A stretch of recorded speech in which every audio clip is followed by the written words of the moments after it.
그래서 이제 도대체 내가 어떻게 해야 되냐. 간접 투자라는 게 단순하게 어떤 펀드에 가입하는 걸 제가 의미하는 것이 아닙니다. 일단 영상 하나를 좀 보도록 하겠습니다.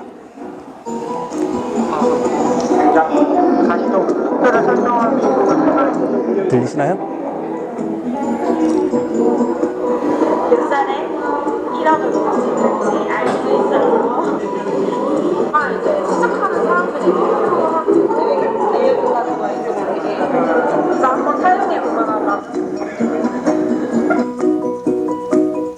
아이러브라는 가상의 고객명 재무지원 앱의 시뮬레이션을 진행해 보도록 하겠습니다.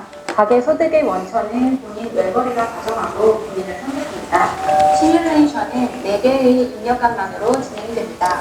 30세의 젊은 고객이라 가정하고 세후소득 2,500만원, 현재 가계 순자산 2천만 원인 경우로 진행하겠습니다.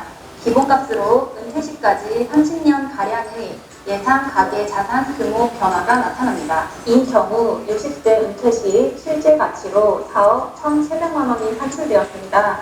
이는 고객의 향후 소득이 평균 증가율을 따르며 소득의 30%를 꾸준히 저축하고 저축된 자산 전체의 평균 운용 수익률이 3%라도 가정했을 경우입니다. 기본 시뮬레이션을 아래에 저장해 놓겠습니다. 녹색 바에서 저축률을 10% 늘려 40%로 입력해 보겠습니다. 이 경우 은퇴 시 예상 금액은 4억 초반에서 5억 중반으로 상당히 증가하는 것을 확인할 수 있습니다. 다음은 청색 바에서 자산 수익률을 3% 올려 6%로 입력해 보겠습니다. 이 경우 은퇴 시 예상 금액은 7억 원 가량으로 기본값보다 3억 원 가까이 증가하였습니다. 고객은 긴 시간 동안 약간의 수익률 차이가 만들어내는 아주 큰 차이를 느끼게 됩니다. 하지만 더 중요한 것은 수익률보다 초기 저축률이죠. 막대를 보면 자산이 모이는 초기에는 수익률을 3% 더 높이는 것보다 저축률을 10% 더 높이는 것이 더 빨리 커지는 것을 볼 수 있습니다. 재산 증가의 터닝 포인트는 1억입니다. 이것은 곧 1억을 모으기 전에는 저축이, 1억을 모은 후에는 수익률이 더 많은 영향을 끼치게 된다는 것을 의미합니다.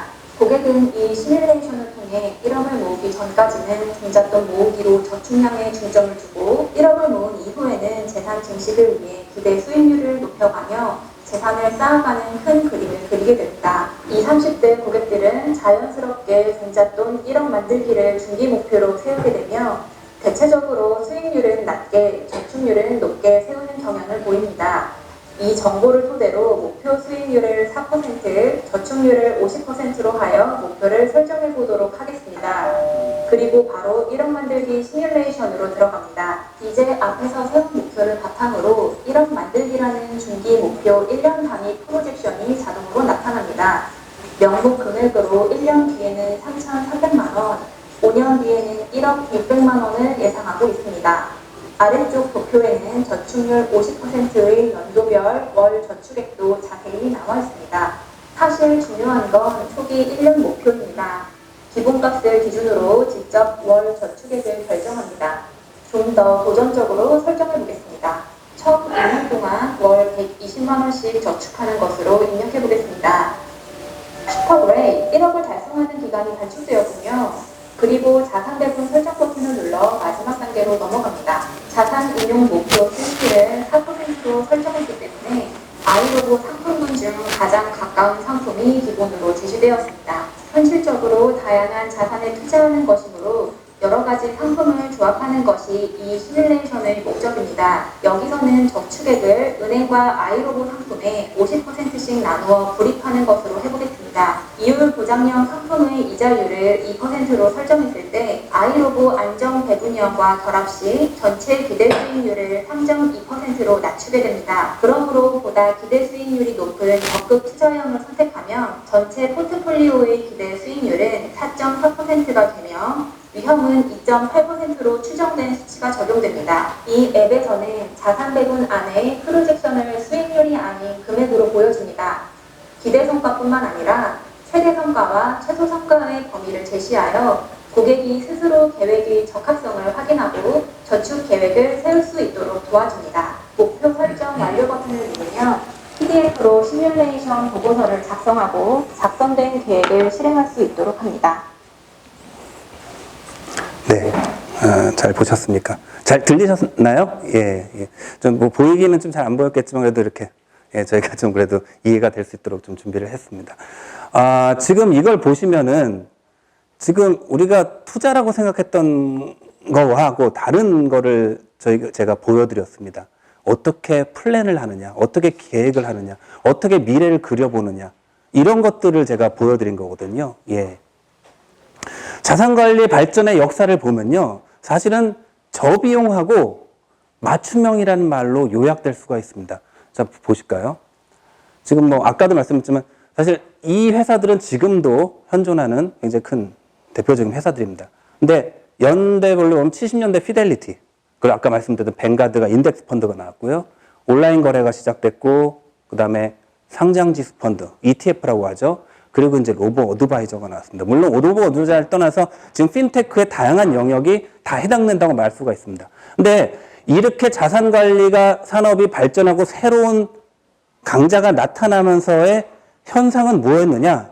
수익률이 좋은 게 아니에요. 생각해 보십시오. 재산들이 투자가 되고 있는데 예를 들어서 우리나라라고 그냥 생각해 보죠. 코스피 수익률이 올라가는 건 아니거든요. 기술이 발전되고 이론이 발전되고 해서 코스피 지수가 더 많이 올라가는 건 아니잖아요. 예. 얼마나 더 적합한 상품을 제공하느냐, 얼마나 비용을 낮추느냐, 아니면 얼마나 같은 비용으로 더 좋은 서비스를 하느냐, 이렇게 발전되는 겁니다. 지금 로보 어드바이저는 개인한테 아까 영상으로 보여줬던 것 같은 맞춤형 코칭 서비스를 할 수 있게 된다는 걸 의미합니다. 자, 아프면 어디 가시죠? 아프면 병원 가시죠. 병원 누굴 만나러 가죠? 의사를 만나러 가시죠. 예. 그래서 의사한테 진단받고 처방전을 받고 처방전을 들고 약국에 가서 약을 삽니다. 그게 의료 서비스의 메커니즘 구조죠. 그런데 금융 서비스도 사실은 같은 종류의 서비스죠. 근데 우리나라의 현재 금융 서비스는 약국에 가서 진단 처방받고 약을 사는 구조입니다. 열이 나요. 열이 나서 의사 선생님한테 가면은 여러 가지 가능성을 타진을 하죠. 그래서 그게 뭐 제일 심하면 뭐 암이 진단될 수도 있는 거고 아니면 가벼운 감기로 진단될 수도 있어요. 아니면 그냥 열 나는 해열제 정도로 끝날 수도 있겠죠. 하지만 약국에 가면은 해열제만 처방받습니다. 예. 그리고 하나 더 좀 안타까운 현실은 같은 해열제면은 마진이 높은 거를 팔겠죠. 예. 지금 현재까지의 우리나라 금융상품을 판매하는 구조는 그 구조입니다. 특히나 대중, 우리가 매스라고 하는 일반 채널에서는 그렇게밖에 안 돌아가고 있습니다. 부자들, 우리가 PB 서비스라고 하는 데서만 맞춤형 서비스가 되고요. 나머지 일반인들한테는 안 되고 있는 거죠. 그래서 제가 지금 계속 강조를 하고 있는 게 이쪽입니다. 로보 어드바이저, 온라인 기술이 가격을 낮추고 많은 사람들을 상대하고 데이터에 의해서 맞춤형 서비스를 하게 되는 것이 이쪽 영역이 될 거라는 겁니다. 예. 그리고 이게 결정이 나면 아까 보셨다시피 상품은 같은 유형의 상품 중에서 가장 저렴하거나 아니면은 안정적인 상품으로 그냥 자동으로 딸림으로 매치가 돼버리는 겁니다. 그 앞에 의사결정이 중요한 과정인 거고요. 그래서 좋은 펀드가 뭐야라는 건요, 사실은 사람마다 다 틀린 거거든요. 예. 목적에 따라 틀리고. 그런데 우리는 아직까지는 좋은 펀드 뭐야로 접근을 하고 있는 상황이죠. 역사를 보면요, 2000대 초반에는요, 다 펀드들도, 기관 투자자들도 펀드 투자를 했어요. 펀드라는 거는 집합 투자잖아요. 여러 명의 돈을 모아서 운용하는 겁니다. 근데 2000대 초반에 기관 투자자들은 다 1인 투자로 갔어요. 목표를 자신들이 세우기 때문에 목표를 세운 이후에 거기에 들어갈 운용 전략들은 거꾸로 야, 이런 거 운용해 줘라고 운용사한테 거꾸로 요구하는. 그래서 맞춤형 상품들이, 그러니까 우리가 보통 비이클이라고 표현하는데, 그러니까 빌딩 블록들이 있고요. 블록들이 있고, 빌드, 집을 짓는 거는 자기들이 하게 됐어요. 그러면서 나에 대한 맞춤형 운용을 해야 되니까 다 1인 계약으로 돌아섰습니다. 펀드를 안 해요. 기관 투자자들은. 자, 그런데 개인들은 어떻게 돼야 될까요? 자, 똑같은 구조예요. 그리고 이제 제가 설명드리는 골 베이스드 인베스팅, 목표 중심 투자라는 건데 이 부분이 도와드려야 됩니다. 기관 투자들은 전문가이기 때문에 저 부분을 본인들이 직접 하는 건데 저 부분을 도와드려야 되고요. 이 상품단은 사실은 동일한 구조인 거죠. 예. 빌딩 블록입니다. 그래서 저 부분이 발전하는 것이 결국 핀테크가 발전하는 거고 로보 어드바이저가 발전하는 겁니다. 저희의 이제 그 새 사례를 보면 저희가 아이코치라는 그 베타 테스트 버전을 올렸습니다. 그래서 여기 주소 이렇게 뭐 찍어보시면 이게 이제 모바일 버전으로 해서 했는데 아까 영상 보여드렸던 거는 이 마지막에 이 3단계만 해당되는 부분이고요. 앞에 2단계가 더 있습니다. 그래서 그 성향, 재무적인 성향도 피드백을 해드리고 그 다음에 현재 재무 현황이 어떤지에 대해서도 피드백을 해드리고 그걸 바탕으로 미래에 어떻게 될 것인가 일단 추정을 한 다음에 스스로 목표를 좀 세워볼 수 있도록 저렇게 하고 있습니다. 근데 마지막에 목표를 만들면은 마지막에 나오는 게 저희가 제시하는 게 뭐냐? 그때 이제 포트폴리오가 나오는 겁니다. 본인의 목표. 근데 목표는요, 단순히 위험 성향이 중요한 게 아니고요. 결국 본인이 아까 그 영상에서 기대 수익률을 4%로 정했잖아요. 그 숫자가 중요한 겁니다. 그 4%라는 목표 수익률이 나오면은 그거에 맞는 포트폴리오를 제시해 드리는 거죠. 예. 근데 이제 아직까지는 목표라는 걸 세우는 게 없기 때문에 금융상품을 가입하실 때 단순히 위험 성향이라는 걸 가지고 가입을 하세요. 근데 그 위험 성향이라는 것도 웃겨요. 내가 안정형으로 나왔어요. 그런데 내가 재산이 예를 들어서 1억이야. 다 예금에 있고요. 500만 원을 한번 주식을 투자해 보고 싶어요. 그러면 이거는 주식을 100%를 투자해도 되거든요. 전체 포트폴리오에서 아주 일부분이잖아요. 예, 안정형이에요. 그런데 우리나라에서는 현재는 그걸 알 길이 없기 때문에 이 500만 원에 대해서도 안정형으로 투자하십시오라고 권하는 거예요.